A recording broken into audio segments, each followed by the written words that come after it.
As you know, I promote all advocates that are into pro-black and information and our cultural knowledge. This next piece about Abraham Lincoln, you really need to hear. This young lady is going to explain to us a lot of things that we weren't taught in school about President Abraham Lincoln.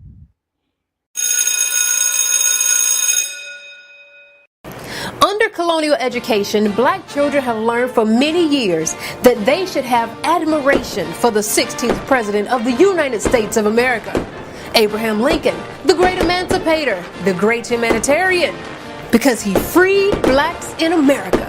The question is, did Abraham Lincoln really free our ancestors? Was he truly interested in their human rights when writing the Emancipation Proclamation? On the first day of January, in the year of our Lord 1863, all persons held as slaves within any state or designated part of a state, the people whereof shall then be in rebellion against the United States, shall be then, thenceforward, and forever free. One cannot talk about the Emancipation Proclamation without first talking about the event that produced it, the Civil War.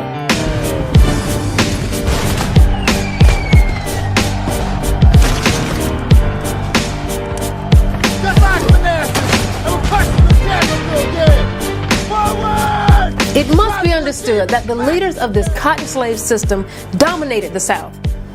Well, the entire nation, really. The White House, the Senate, the Supreme Court, the armed forces, and they made the foreign and domestic policies to keep it all in place.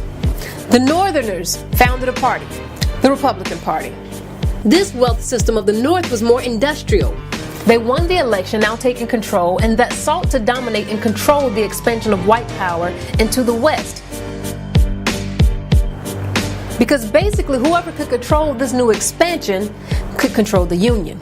How could the North, that required their wealth a little differently, how could they accomplish that? Easily. By setting a policy to control whether or not these new territories could have slaves. No slaves would ensure the Union's domination. Allowing slaves could ensure the Confederacy domination. But both sides, the North and the South, brought up constitutional arguments concerning their rights to slavery. But beyond the jargon was two different wealth systems fighting for domination. A family feud. So to say that this war was anything about slavery, as in morally they cared? Again, it was two sides fighting for domination, which led to no other solution than to have an armed battle to the death. And this fight led to the threatening end of slavery. The South was determined to leave the Union and to form their own nation. So why then was the Emancipation Proclamation written? Lincoln's first priority was not enslaved Africans. His first priority was exactly what he stated. I view the matter, the Emancipation Proclamation, as a practical war measure to be decided upon according to the advantages or disadvantages it may offer to the suppression of the rebellion. Simply put, it was a strategic war tactic, anything he could do to stop the South from rebelling. Understand that the Emancipation Proclamation did not say that it will free all the slaves. It stated that any slave in rebel territory would be granted freedom.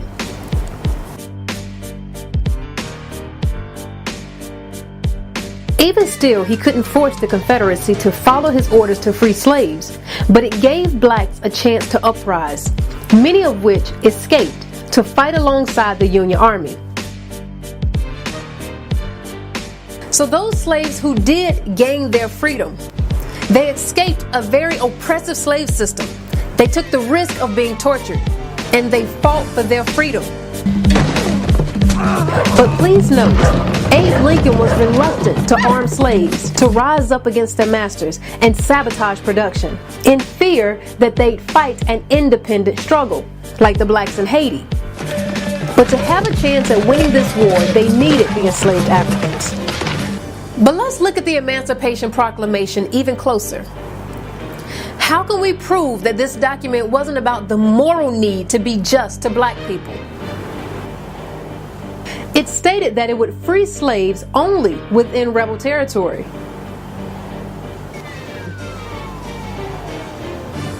So who did the Emancipation Proclamation not free? First of all, it didn't free slaves in their own territory.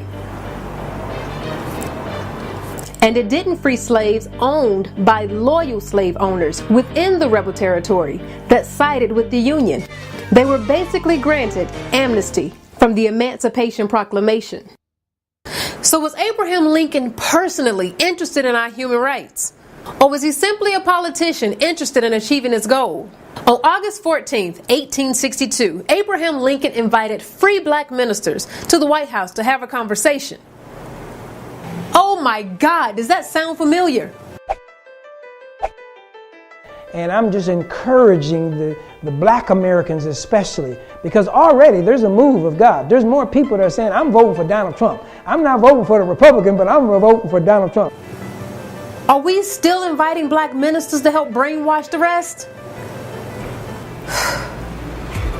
Abraham Lincoln did not hesitate to convince them of their inferiority when he candidly said the following.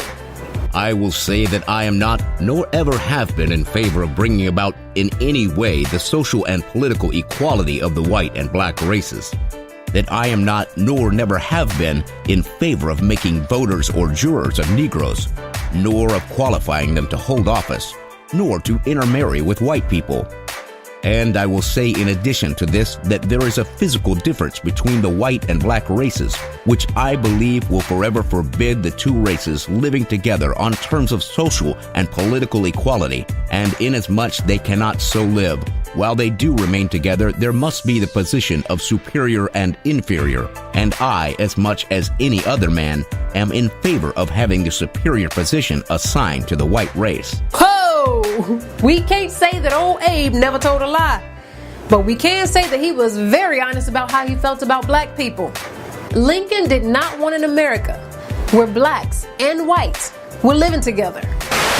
Contrary to what most people think, Abraham Lincoln's deepest desire was to deport all black people and create an all-white nation. The colony of Liberia has been in existence for a long time. In a certain sense, it is a success. The old president of Liberia, Roberts, has just been with me.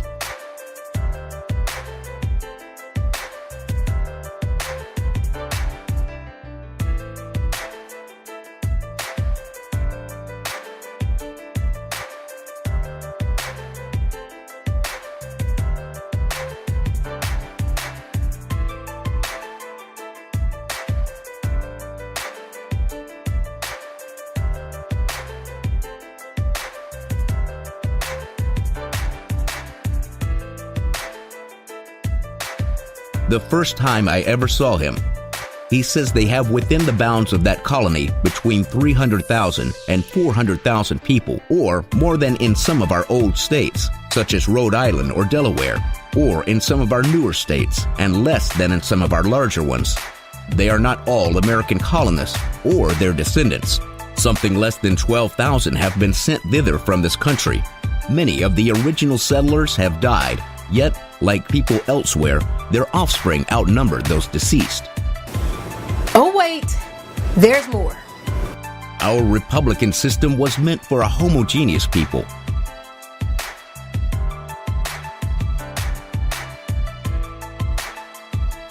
As long as blacks continue to live with the whites, they constitute a threat to the national life.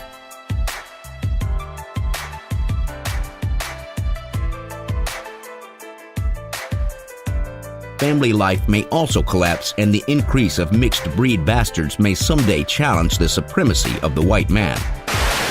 The white people are playing for white genetic survival. And if you don't believe it, listen to their spokespersons. Who are their spokespersons? Nazis, Klan, those are just the outspoken people who are supporting white supremacy. And so they come out and tell you in clear language, but we want to just dismiss them. I say, don't dismiss them. Right. Listen to them. Read what it is that they are saying. They are talking about white genetic survival. So the Civil War was not fought for slavery, and the Emancipation Proclamation did not free all the slaves, not even half. It was not a moral decision, yet a strategic war tactic to hold together an all-white government ran by white supremacy.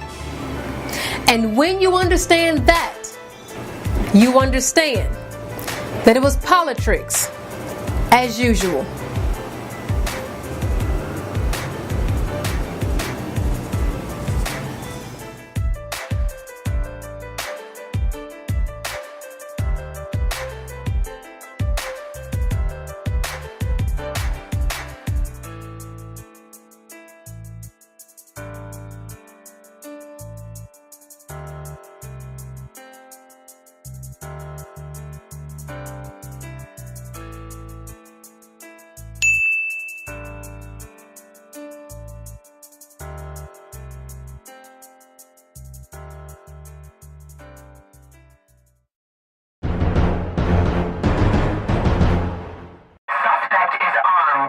Driver, step out of the vehicle.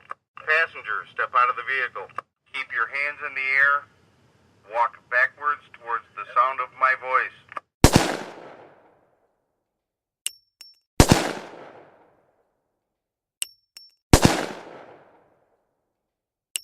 Officers in need of assistance.